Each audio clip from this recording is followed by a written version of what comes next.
근데 이제 제가 설명드릴 건 이런 엔진들이 아니라 언리얼 엔진입니다. 와, 제가 크라이 쓰다가 언리얼 썼을 때는 신세계였어요, 신세계. 와, 이런 엔진이 존재하다니. 3까지는 몰랐어요. 언리얼 3 쓸 때까지만 해도 뭐 별 차이 없네. 뭐 그냥 이 엔진 쓰나 저 엔진 쓰나 별 차이 없네. 뭐 유니티는 좀 달랐죠. 유니티는 이제 모바일에서 최고 수준의 어떤 편의성을 보여줬었기 때문에 모바일 게임 만들려면 지금의 언리얼이 아니라 언리얼 3일 때는 뭐 유니티가 갑이었습니다. 근데 언리얼 4가 나오면서 이 판도가 다 뒤집어진 것 같아요. 언리얼 4가 게다가 언리얼 4가 처음에는 이게 비싸가지고 쓰지 못했어요. 뭐 NC나 넥슨 아니면 못 썼죠.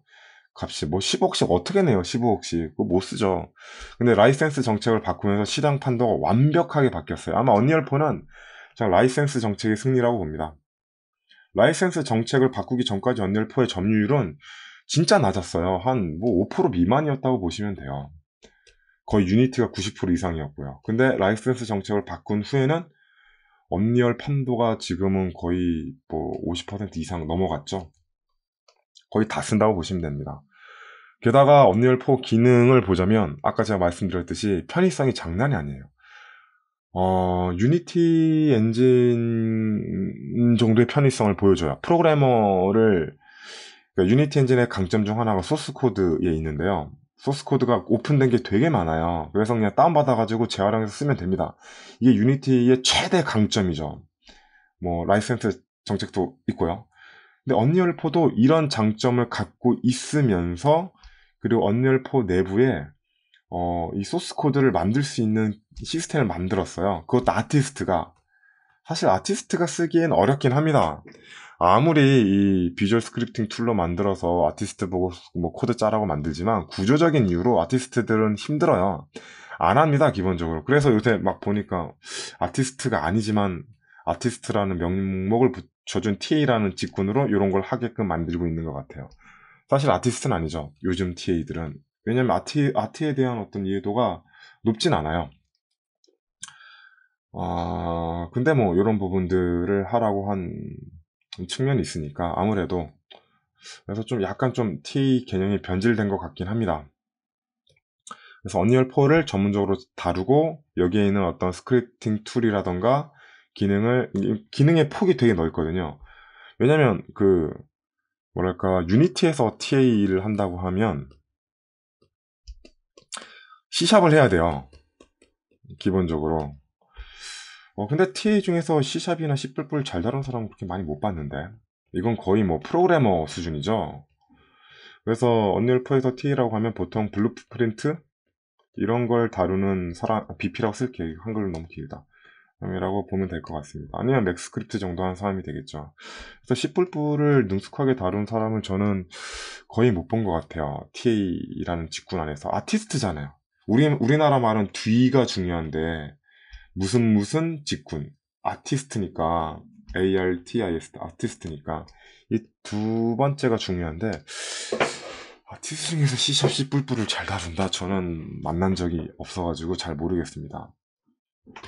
정말 없어요. 파이썬 있어요, 파이썬. 파이썬은 이 엔진들에 비해서 그래도 허들이 적습니다. 제일 허들이 높은 건 C++이고요. 뭐 어셈블리나 C는 예로 두고요. 제일 배우기가 좀 어렵고요. 그 다음에 C샵이 좀 쉬운 것 같고, 그 다음에 있는 게 파이썬인 것 같아요. 근데 효율을 보자면 별 차이 없어요. 이걸 써서 만드나, 이거 써서 만드나, 이거 써서 만드나, 효율은 별 차이 없습니다. 나오는 결과는 다 효율적이에요. 효과적이고. 근데 배운 난이도로 보면 이 파이썬이 참 좋습니다. 그 다음에 요 그레이드가 있고요. 요건 어떻게 보면 프로그래머 그레이드예요. 프로그래머 그레이드고 그 바로 아래에 이제 다른 그레이드로 넥스 스크립트가 있고요. 멜이 있죠. MELL. 이거는 이제 마야. 이 멜이 맞나? 마야, 이건 맥스. 이런 게 있고 루아나 뭐 자바가 있는데 이제 그건 안 쓰고 그 다음에 이제 요 아래 단계에 BP 블루프린트가 있는 거예요. 네. 와, 이게 대박이죠. 이 아래 단계 요걸 만들었다. 이게 대박이에요. 요걸 만들었다는 것 자체가 엄청난 일인 거죠. 이건 진짜 만들기 쉽지 않았을 텐데. 이걸 만든 프로그래머들한테 박수를 보냅니다. 이거 박수 쳐줘야 돼요. 박수 쳐야 돼요. 진짜 대단하거든요. 그래서 이런 그레이드가 있는데, 아티스트는 이 파이썬까지는 전 가능할 것 같아요. 파이썬까지는 가능한데, 이 이상은 효율이 안 나요. 효율을 낼 수가 없어요, 구조적으로. 굉장히 비효율적인 작업 과정을 거칠 수밖에 없습니다. 그래서 아티스트가 접근하는 최고 레벨은 이쪽이 이제 효율이 좋고요. 사실 얘네들도 효율이 좋다고 할 수 없어요. 효율이 낮아요. 그러면 이것도 효율이 낮은데, 효과는 좋겠죠. 효율은 낮은데, 파이썬은 더 효율이 낮겠죠. 시간을 그냥, 개인 시간 포기하고 몽땅 때려 부어야 되나, 몽땅. 그래서 여기까지가 아마 제가 생각하기에는 아티스트가 접근할 수 있는 영역 같아요. 그런 측면에서 보면 BP는 놀랍죠. 되게 게임 엔진에 대한 잡담을 열심히 하고 있는데, 네, 그래서 제가 다룰 부분이 이 부분에 대한 것과 이 단계에 대한 언리얼 엔진의 어떤 핵심적인 것들, 기초적인 것들을 할 필요가 없고, 그리고 왜 이 부분이 이제 뭐랄까 도움이 되는지에 대한, 또 그 도움이 되는 기술들이 어떤 것이 있는지에 대한 이런 것들을 이제 세부적으로 할 생각입니다. 뭐 게임 엔진에 대한 생각을 하다 보니까 주구장창 여러 개를 다 했던 것 같아요. 다른 엔진들 같은 경우에는 뭐랄까 점유율이 줄어가고 있으니까 사실 우리가 배우는 기준도 점유율이 되게 중요해요. 이 언어들이 사람들이 많이 배우는 이유 중 하나가 결국 점유율 때문이에요. 점유율. 아무리 탁월한 엔진이라고 하더라도 점유율이 낮으면 사실 탁월하기 때문에 점유율이 높은 거겠지만 이 애들이 점유율이 높기 때문에 C++ 진짜 많이 쓰잖아요.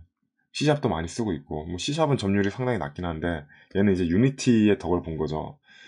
뭐 파이썬도 점유율이 높기 때문에 쓰고 있는 거지 점유율이 낮은 언어였다면 거의 안 썼을 거예요. 맥스크립트도 점유율이 높기 때문에 쓰는 겁니다. BP도 마찬가지고요.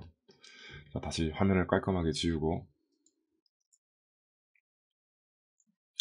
그래서 이제 엔진을 이제 게임 할 텐데